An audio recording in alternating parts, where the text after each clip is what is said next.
Hey guys, welcome to my channel. So today I will be talking about muscles of mastication.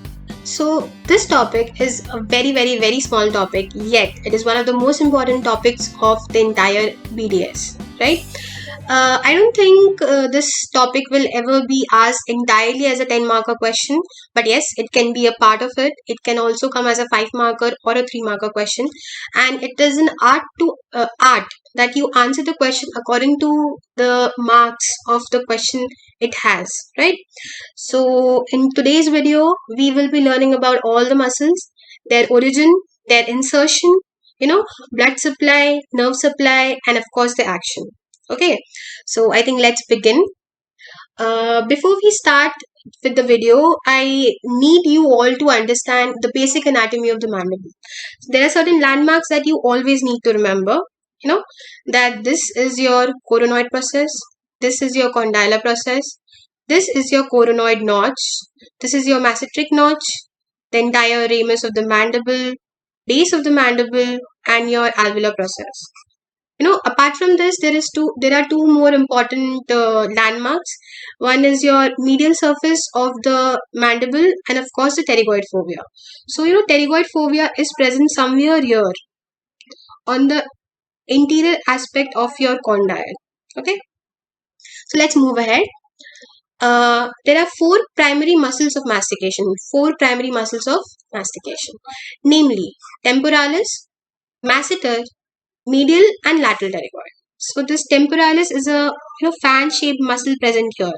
Okay, then masseter is a muscle that is located here on your ramus of the mandible, and the medial and lateral pterygoid muscles are basically most of the times non-palpable from the exterior aspect, but I will try to make you understand that how you're supposed to identify this in this muscle.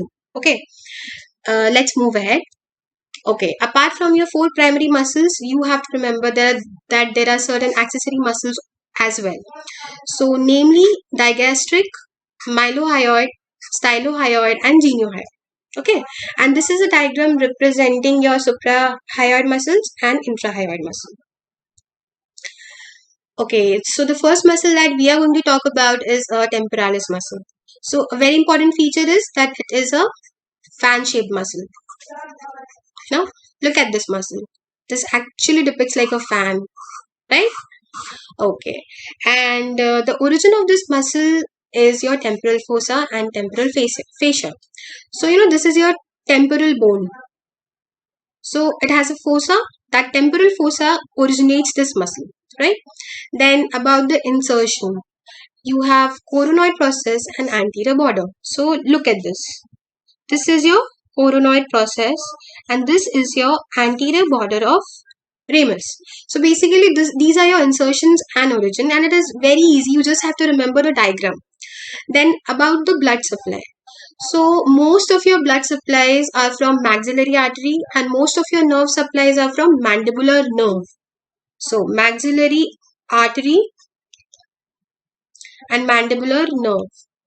Okay, so branches of these artery and nerve supplies to mostly all of your muscles of mastication. So here we are talking about a superficial temporal branch of maxillary artery.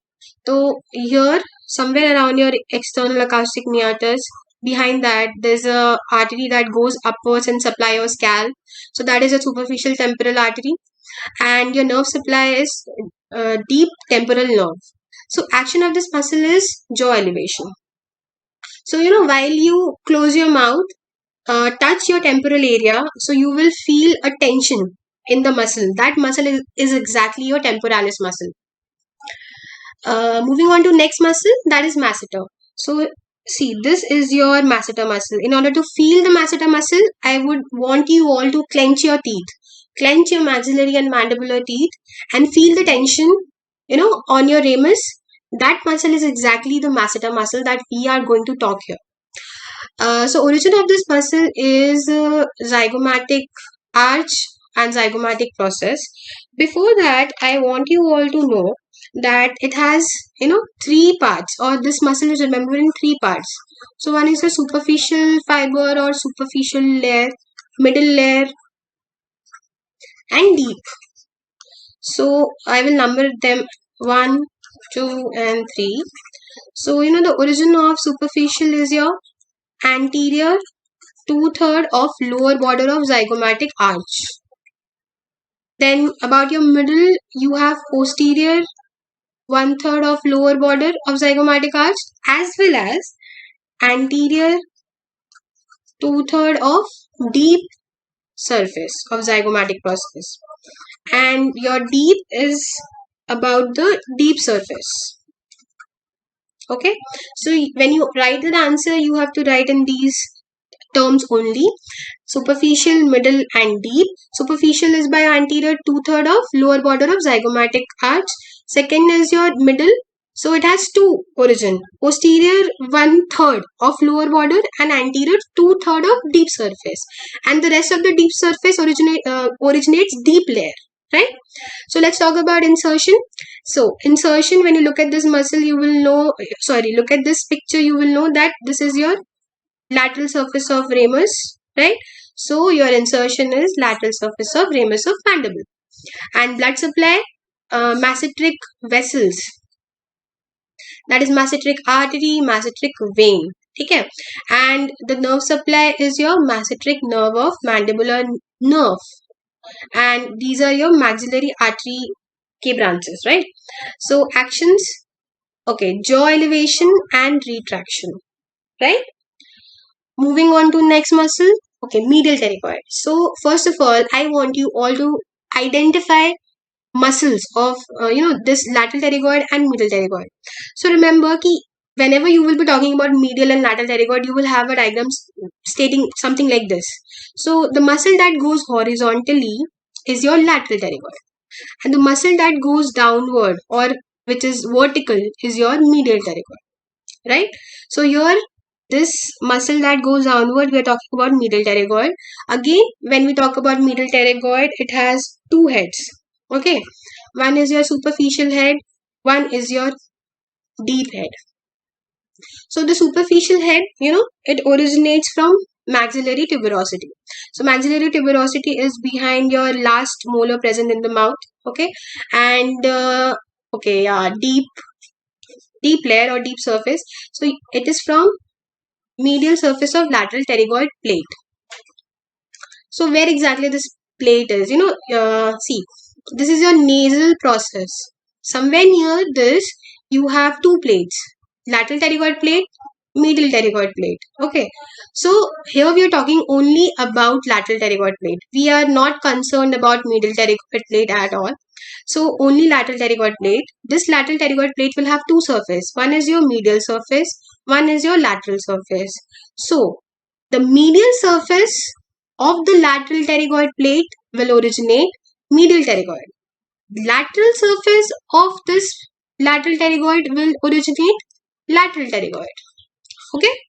Yes. And the insertion is your medial angle of mandible. So medial angle of mandible is this part, the medial aspect and the medial angle of your mandible, right? So this is where your medial pterygoid inserts.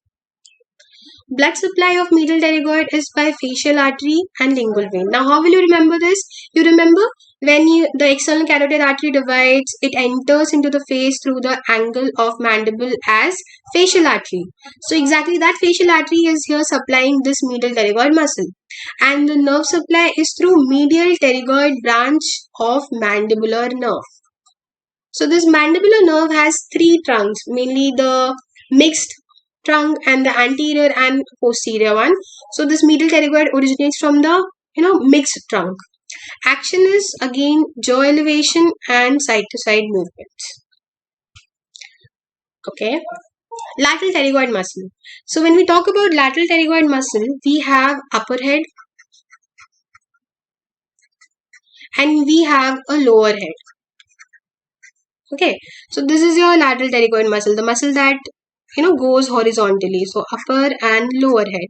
So upper head originates from infratemporal surface and crest of greater wing of sphenoid bone. And the lower head originates from, yes, the lateral surface of lateral pterygoid plate. अभी मैंने explain किया था, the lateral pterygoid plate, medial surface, lateral surface. So lateral surface, lateral pterygoid is your lateral pterygoid. And insertion is pterygoid fovea. So where exactly is pterygoid fovea? Here. The interior aspect of your condylar process is your pterygoid fovea. Now blood supply. So pterygoid branch of maxillary artery supplies, and the nerve supply is from pterygoid branch of trigeminal nerve. Now very important question, or the thing that is frequently asked, is that this is the only muscle that helps in jaw depression. So it can be asked as an MCQ. It can also be asked in the Viva. So you have to remember that this is the only muscle that helps in jaw depression. Let's move ahead. Okay, so I think here I have tried to present in a tabular form. So you can either write it in your notebooks or you can take a picture. Okay, and here this diagram depicts all the four muscles. So this is your masseter, this is your medial pterygoid, this is your temporalis, and this is your lateral pterygoid. Okay, so I think this was done for today's lecture. If you find the video informative, please remember to like, subscribe, and share the channel as much as possible.